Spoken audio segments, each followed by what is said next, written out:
Então, João capítulo 21, versículo 2.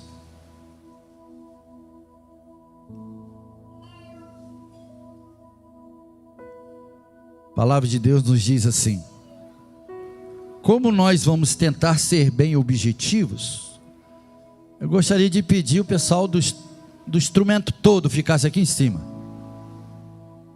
Bateria, baixo, violão, a guitarra, teclado. Tirar esse som mecânico, botar um som natural hoje. Amém? Pode vir. E vocês vão fazendo um fundo maneiro, tá? Show de bola. Puxem aí as notas que atraem o Espírito Santo. Quem já fez seminário de louvor sabe que tem essas notas, né? Então, João 21, versículo 2. Estavam juntos Simão Pedro, Tomé chamado Dídimo, Natanael de Caná da Galileia, os filhos de Zebedeu e dois outros discípulos. Versículo 3. Vou pescar, disse-lhes Simão Pedro. E eles disseram: nós vamos com você. Eles foram, entraram no barco, mas naquela noite não pegaram nada. Fecha os teus olhos. Senhor Jesus, neste momento, Pai, nós estamos dando continuidade ao culto dessa noite. Te pedimos, ó Deus, que o Senhor venha falar com cada um de nós, que possamos deixar os nossos ouvidos abertos, o nosso coração aberto, para receber aquilo que o Senhor preparou para nós nessa noite. Que cada um de nós sejamos tocados através da Tua palavra e do Teu Espírito, em nome de Jesus. Amém? Aleluia. Então nós vemos aqui esse texto, que essas pessoas, esses irmãos, eles passam um momento assim, bem difícil. Eles viveram com Jesus, caminharam com Jesus, viram o Senhor realizando milagres, fazendo curas, ensinando, renovando, restaurando.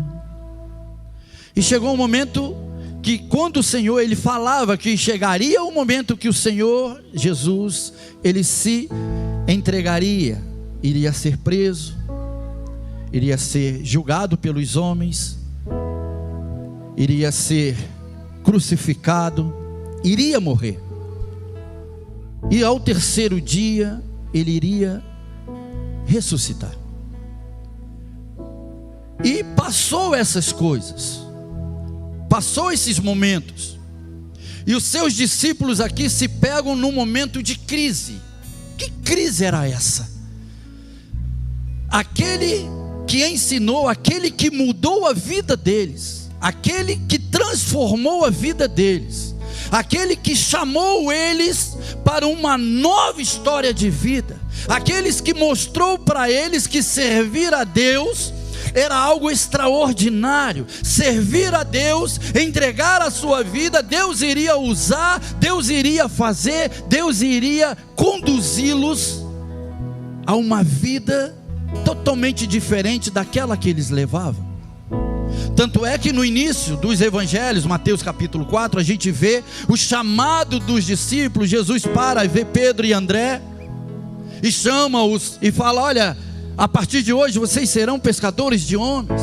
E assim sucessivamente ia caminhando, ia chamando os seus discípulos, ia chamando as pessoas para o servir. E assim a vida deles começaram a mudar, a vida deles começaram a transformar, porque eles largaram as coisas naturais para servir para seguir a quem eles não conheciam. Mas havia, e sabemos disso, algo diferente em Jesus. E quando Jesus vai e olha para eles e os chamam, eles olham para Jesus e vê: esse homem tem algo diferente, em lugar nenhum, em outra pessoa eu não vi. E aí esses homens começam a decidir a seguir o Senhor. E chegou um momento que a palavra que Jesus havia falado, a palavra que Jesus havia ensinado a eles, se cumpre. Jesus é preso, Jesus é crucificado, Jesus é morto. E nesse momento esses homens, eles se pegam em uma crise dentro de si, falando: e agora o que vai ser de nós? E aí o Senhor Jesus, por ter ensinado isso a eles, aqui nós vemos que eles decidem voltar a ser aquilo que eles eram. A Bíblia diz aqui que eles decidem voltar a pescar no natural. Jesus os chamou, tirou eles do natural e começou a mostrar a eles o sobrenatural. Só que no momento de crise de vida deles, eles decidem voltar a viver o natural. E o Senhor me deu aqui como título para nós hoje: quem somos nós na crise? Quem somos nós na crise?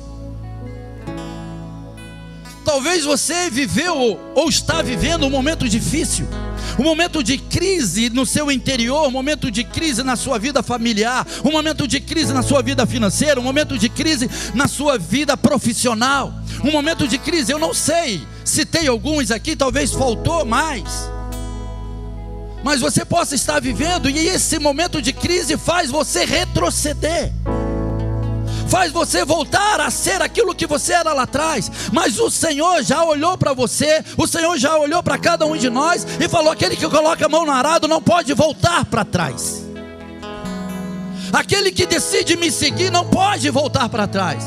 Chegou um dado momento que o Senhor Jesus, ele, em meio aos tantos discípulos que tinham, ele tinha 12, dos 12 formou 70, e sabe-se lá, porque a palavra de Deus diz que o Senhor dividiu os 70, de 2 em 2 eles foram pregar. E quantas multiplicações de discípulos teve a partir dos 70? Não sabemos. E o Senhor Jesus chega e fala para eles: olha, muitos discípulos já me deixaram, desistiram no meio do caminho. Falou para os 12: quem a partir de agora quer desistir? A hora é essa. A hora é essa. E eles falam, aí tem um deles que falou, palavra que eu gosto muito: mas mestre, para onde nós iremos? Você pode completar? Vou repetir. Pedro olha para Jesus, Jesus fala: quem quer me deixar também? Momento de decisão é agora. Você quer me deixar de seguir? Muitos já deixaram. A Bíblia diz que quando viu aquilo tudo, Jesus falou: olha, o Filho do Homem, olha, aquele que me servir, vai ser difícil para você, você vai sofrer e tal. Muitos discípulos pegou aquela palavra dura e desistiram no meio do caminho. E Jesus olha para os dois e fala: e vocês? Querem também? É a hora. Mas Jesus olha ali para eles, e Pedro olha para ele e relata: para onde nós iremos?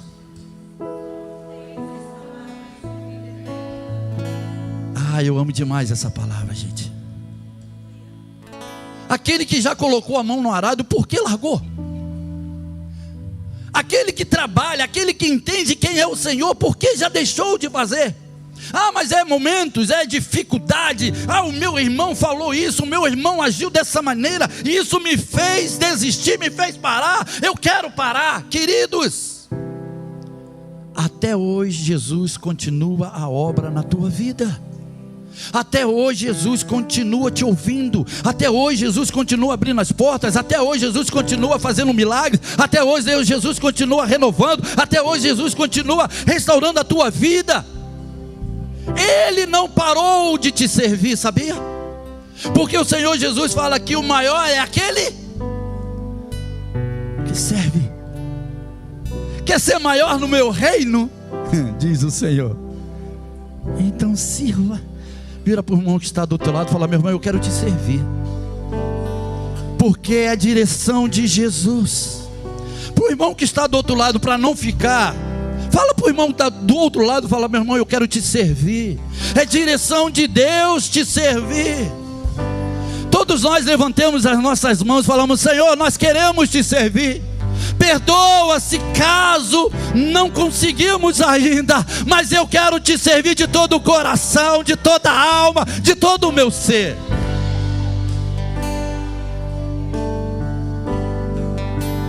Quem somos nós na crise? Quem é você no meio da crise? Pedro fala para eles: eu vou pescar, e os outros discípulos: nós vamos com você. Volta a ser pescador natural. Sai do projeto, saiu daquele chamado que Deus havia feito para eles. Quantos já decidiram voltar lá atrás? Quantos decidiram voltar a ser aquele que era? Não é o projeto de Deus para a sua vida, entenda isso. Não é o que Deus te chamou, entenda isso. A Bíblia diz que é degrau em degrau, nós vamos alcançando a estatura do varão perfeito. É em degrau que conseguimos chegar a estar com Deus, na presença do Senhor. Não é retroceder. Em Hebreus capítulo 10, versículo 38 diz que nós não somos dos que retrocedem. O Senhor não tem prazer naqueles que retrocedem. Fala para o seu irmão: meu irmão, não é momento de retroceder. O Senhor não tem prazer nos que retrocedem. 2023 é momento de você avançar. É momento de sacudir a poeira e avançar em nome de Jesus.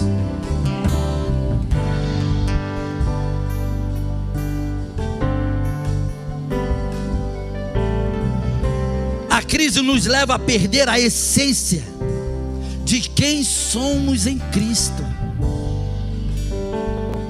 A crise nos leva a perder a essência que está dentro de nós, em Cristo Jesus. E é muito mais fácil a gente culpar o irmão: eu estou assim por causa de fulano de tal. Eu estou assim porque fulano de tal falou isso. Eu estou assim por causa daquela pessoa que não me tratou bem, não me deu um sorriso quanto mais eu precisei. É mais fácil culpar alguém do que olhar para si mesmo e falar: eu sou culpado por aquilo que eu estou passando. Eu sou culpado. Culpar Jesus? Jesus tem culpa nisso? Não, realmente não tem. E com isso se perde o amor e o respeito ao próximo. Quando perde a essência de servir a Deus, perde o amor ao próximo, perde o amor ao servir ao próximo. João capítulo 13 fala que Jesus começa a lavar os pés dos seus discípulos, servir o seu próximo, não importa quem seja. Quem perde a essência, perde o contato com o irmão, perde o amor de servir ao irmão. Fala para o seu irmão: meu irmão, eu quero te servir, não importa de que maneira. A palavra de Deus fala que eu tenho que te servir, e eu vou te servir, porque isso agrada a Deus.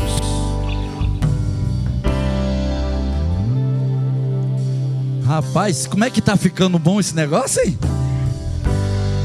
Hã?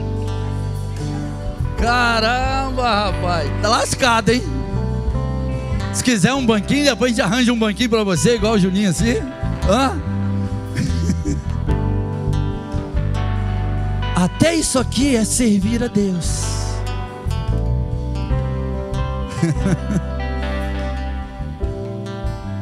A crise leva a pessoa a perder a sensibilidade de ouvir, sentir e ver a Cristo.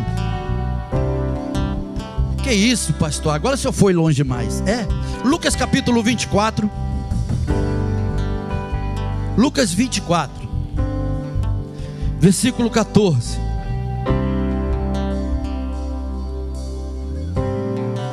No caminho conversavam a respeito de tudo que havia acontecido lá em Jerusalém, com a morte de Jesus, ser crucificado, ser preso, aquele negócio todo.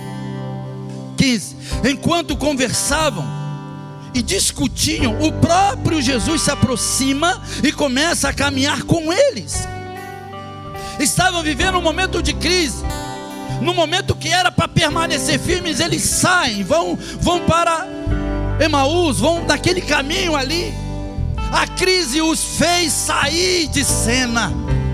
A crise fez eles não ficarem firmes. Não, eu estou aqui, o Senhor falou que ressuscitará, o Senhor falou que vai vir, o Senhor falou que vai acontecer. Mas não, no momento da crise eles saem. E no que sai, por que Jesus aparece para esses dois? Essa pergunta eu estou me fazendo agora, não está escrito. Por que Jesus aparece para os dois? Tem um texto da palavra de Deus que diz que Tomé fala, os discípulos ali, todo mundo, nós vimos ele ressuscitou, ele apareceu aqui, atravessou aí a parede, apareceu aqui no nosso meio. O que Tomé fala? Só vou acreditar se eu tocar nele, ver os buracos nas mãos, nos pés e o furo do lado, aí eu vou acreditar. A Bíblia diz que no dia seguinte Jesus aparece para os discípulos, só no meio deles, lógico, mas só para Tomé. Jesus aparece naquele momento para mostrar para Tomé: eu estou aqui, eu ressuscitei. Você está falando que só vai acreditar se me ver? Eu estou aqui. E a Bíblia diz que Tomé olha e ele fala: toca, e Tomé toca.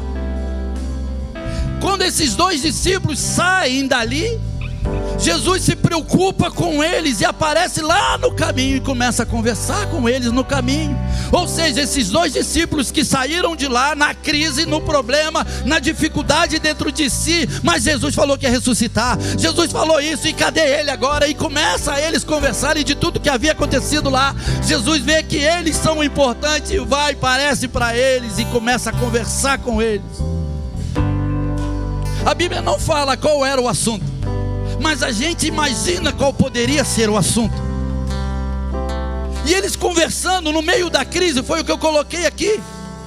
A sensibilidade de ouvir, sentir e ver a Cristo, ela fica disturpada, ela não consegue ver.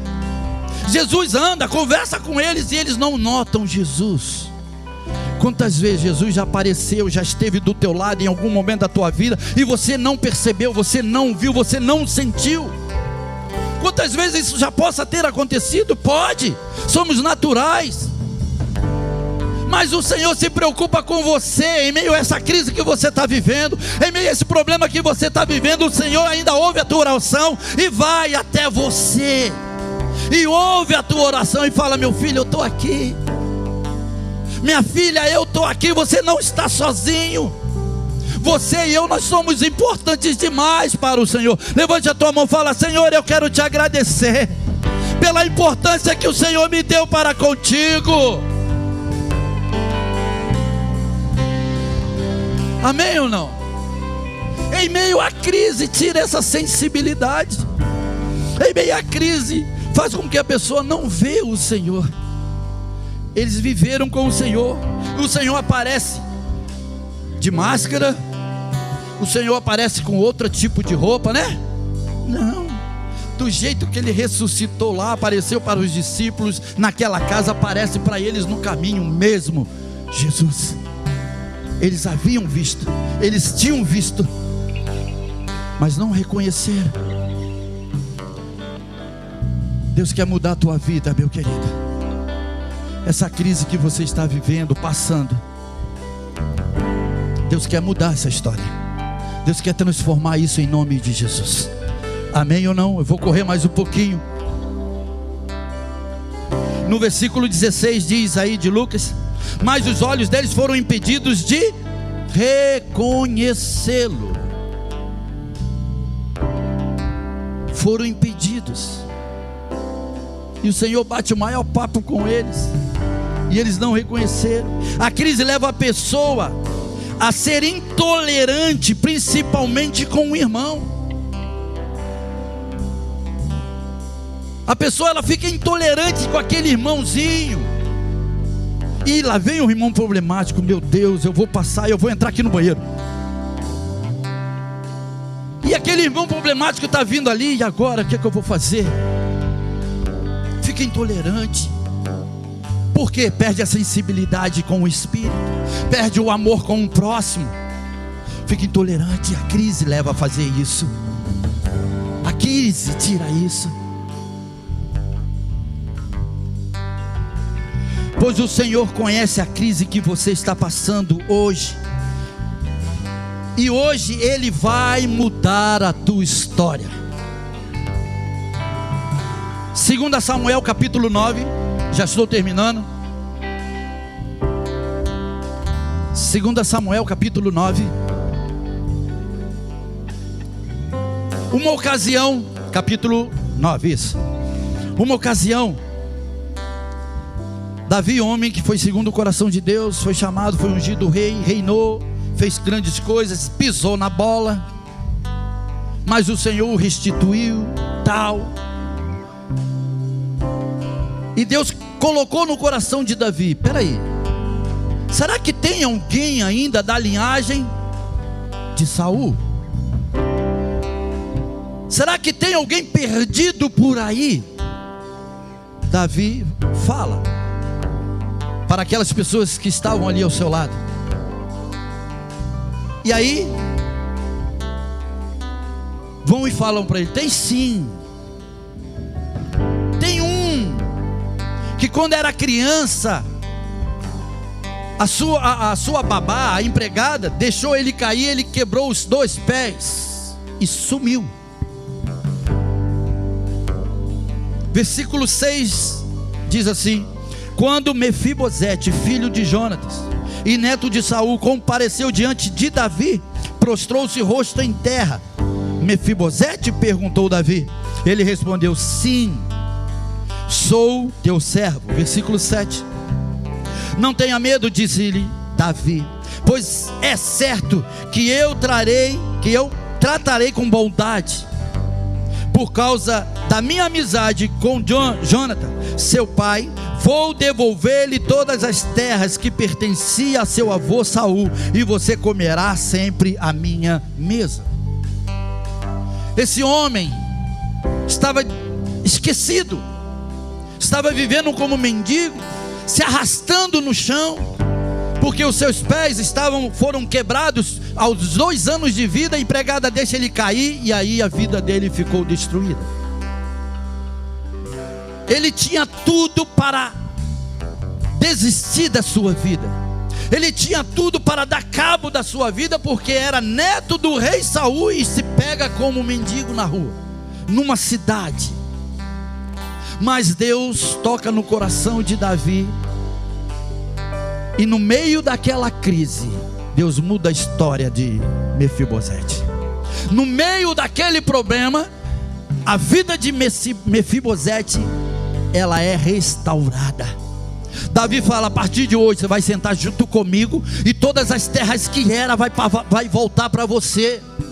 Queridos, essa crise que te levou a se afastar, essa crise que levou você a tirar as mãos do arado, essa crise que fez você, está fazendo você desistir da sua casa, do seu trabalho, da sua família, dos seus amigos, da igreja, do seu ministério, do seu chamado. Hoje Deus vai mudar essa história, hoje Deus vai transformar isso, hoje Deus está te trazendo de volta, porque você é importante para Ele. Davi viu isso. E aí ele fala: mas quem sou eu a sentar à tua mesa? Eu posso ser um cachorrinho e comer das migalhas que caem no chão. Querido, quando Deus restaura, quando Deus tira da crise, quando Deus muda, é para sentar aonde Ele quer, é para colocar aonde Ele quer, e aonde Deus já te colocou, é o momento de você se pôr de pé, é o momento de você ser restaurado, porque Deus tem algo especial para fazer na sua vida. Levante a tua mão e fala: Senhor Jesus, eu quero receber algo novo nesses dias, eu quero fazer a tua vontade. vontade. Eu quero estar no centro da tua vontade. Eu não quero perder a sensibilidade de ouvir a tua voz, de sentir a tua presença, porque através disso eu vou vencer todas as crises que virão sobre mim, em nome de Jesus. Aleluia. Você pode se pôr de pé?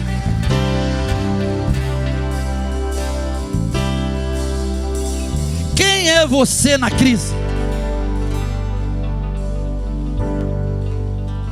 Quem é você na crise?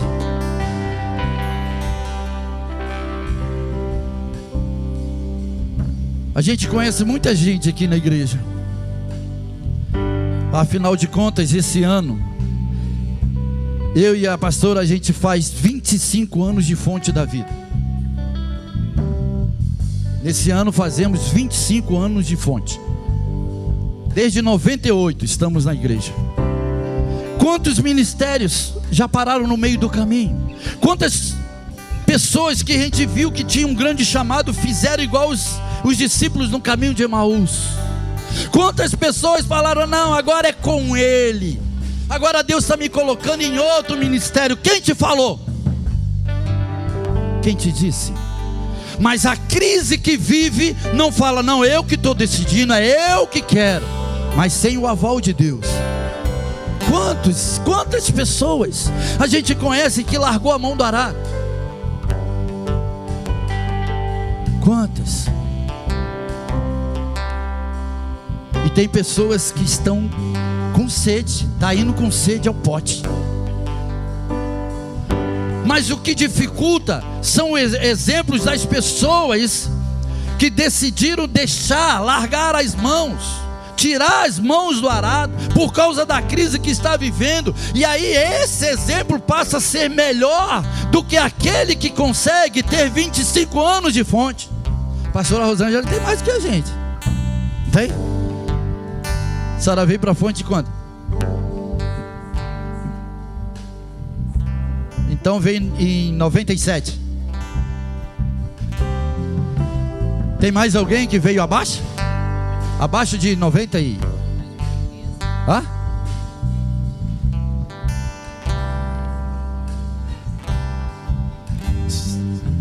Deixa quieto, né, pastora? Quantas pessoas a senhora já viu que hoje não estão realizando mais? E desde quando a gente aceitou o Senhor, quando Jesus chamou os discípulos: Pedro, hoje você vai passar a ser pescadores de alma, não mais de peixe, de alma, né? Intensos na obra. É esses exemplos que você precisa seguir. Não é exemplo de pessoas que ficam falando mal, não é exemplo de pessoas que não têm vida para te ensinar, que não têm vida para te dar como exemplo. Porque é mais fácil acompanhar o meu amiguinho, é mais fácil acompanhar o meu coleguinha. Ah, coitado, o Mateus está triste porque não deixa ele tocar baixo, então eu vou entrar com ele nessa tristeza. Não, meu querido, você vai sair disso, porque o teu lugar é o baixo, ou mais, não sei. Não seja porta-voz de má notícias, não seja porta-voz de crises, seja porta-voz de soluções. Amém ou não? Seja um agente de Deus, de transformação em nome de Jesus. Amém ou não? Vamos louvar ao Senhor?